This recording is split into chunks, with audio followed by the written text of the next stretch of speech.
guys, welcome back to my channel. I've got another haul to share with you today. More on the art supplies than the craft supplies this time, from a few different places throughout the end of August and the beginning of September. So let's get started.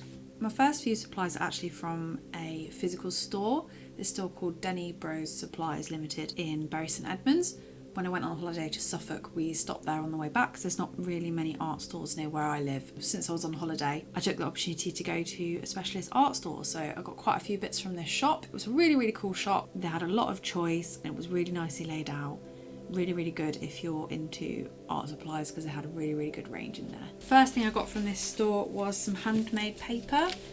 So this is an orange one. It's really thin, slightly see-through, a really nice shade of orange. I really like this and I thought maybe I'll do a painting on it. So I've got that one, and then I've got this one which has got like little flowers mixed in with the paper, and then I've got this one which is like speckly, has leaves in the paper. This reminds me of like granite or something. Either I'll use these in card making or I will do a painting on them, as I said. A lot of the other supplies are more kind of everyday stuff you need for art. So I got a can of spray fixative. This is to use in my sketchbook and on any pencil colouring and drawings that I make. I don't have any fixative, so this will stop it smudging in my sketchbook, or it will protect the drawings once it's finished. I also got a couple of bottles of varnish for finishing off paintings. I've never had varnish before. And I wasn't really sure which ones to get, but I went for a matte one and a gloss one. If I want to get a sort of semi-matte finish, then I can mix the two together. Well, I hope I can mix the two together. These are from the Winsor & Newton Artisan range. Also got a new palette. I've bought a lot of new paints recently and I'm running out of places to keep them, so I thought this would be a good palette. It was only about £3.60, so it's got a little, what's that little thing to grip it? Oh, it's somewhere to put your brushes as well. That's quite neat, isn't it? There's lots of mixing space in here and tons of space for paint. So, also got some more Posca markers. I got 3 in the PC1M size. I got sky blue, lavender, and blue, which is more of a navy. Just these colours really appealed to me. And I got another white one. This is in PC1MR, so it's like a finer nib. My white Posca pen is a bit weird and not very opaque, so I'm hoping it's just like a faulty one. So I thought I'd get a skinnier one anyway. I also got this, which is a pencil extender. This is one of those things that is just daft to buy online because you'd end up paying more shipping than the actual item costs. I haven't actually got any pencils short enough to use. Actually, no, that's not true. I've got a bunch of these tiny 8B pencils that I used to use when I was at art college. Perfect, I can finish off the pencils.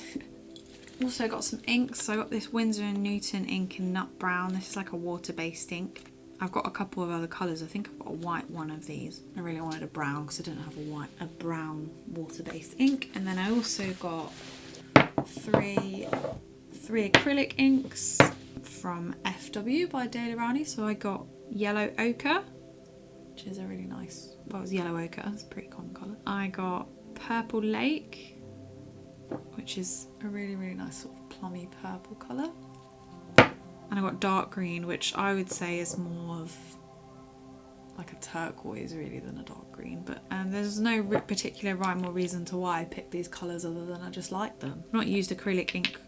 I have got a few acrylic inks, but I don't have any colours, so I really want to get some different colours to try out that medium a bit more.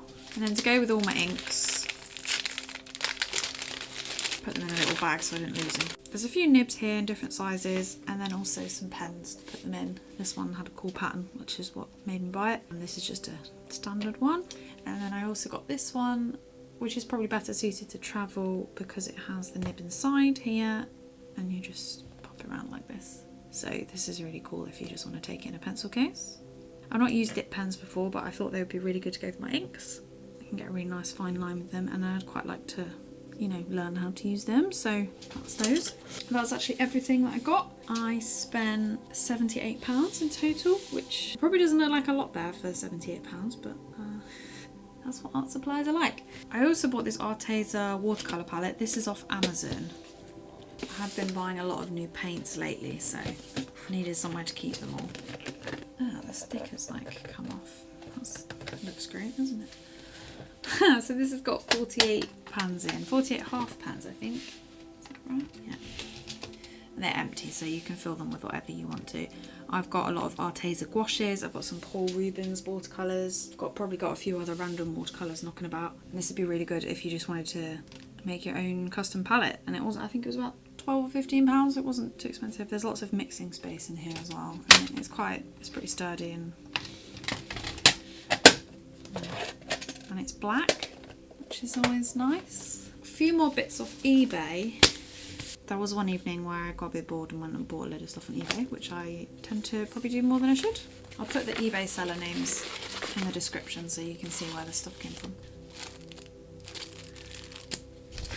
This one is an ephemera pack, in case you hadn't guessed already. It was labelled something like cottagecore ephemera pack or something like that. So there's all kinds of different little bits, like vellum, sticker there, little bits of ephemera. That must be a sticker, that's pretty cool. Skeleton leaf, lots of bits and bobs in here. I kind of expected this to be more like actual vintage ephemera, but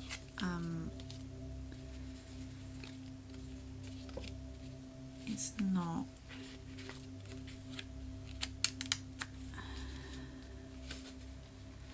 But that's okay, it's still cute. I don't think it was very expensive. It's not quite what I imagined looking at the picture on eBay.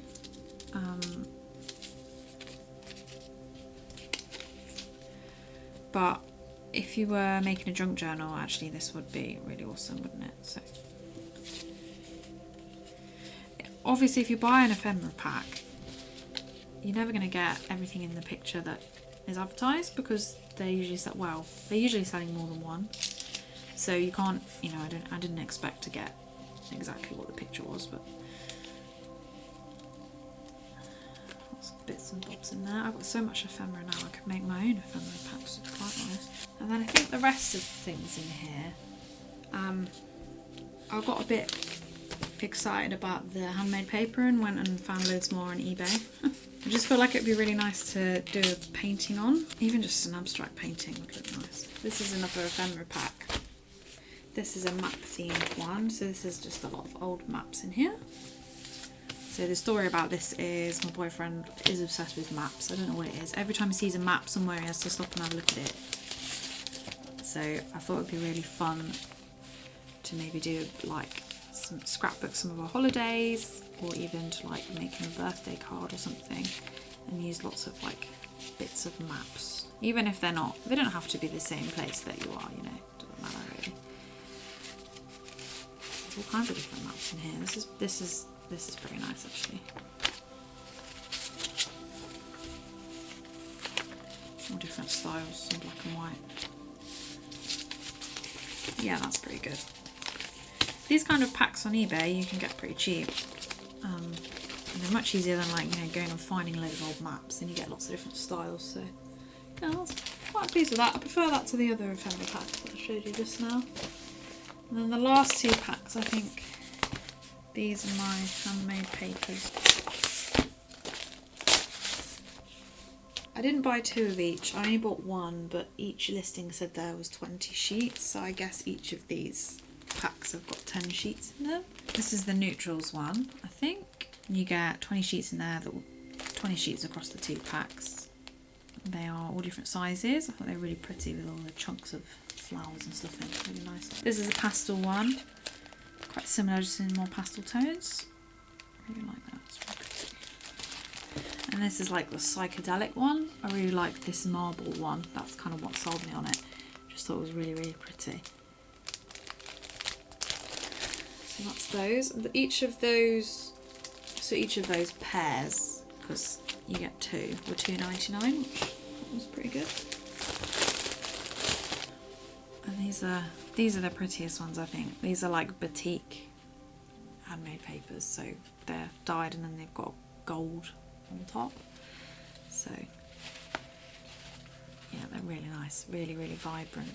And you get 5 sheets each. Yeah, so I had that one and then I've got the blue one. Really, really pretty that. As if I needed any more paper. I've been saying for ages not to buy any more paper, but obviously couldn't help myself, could I?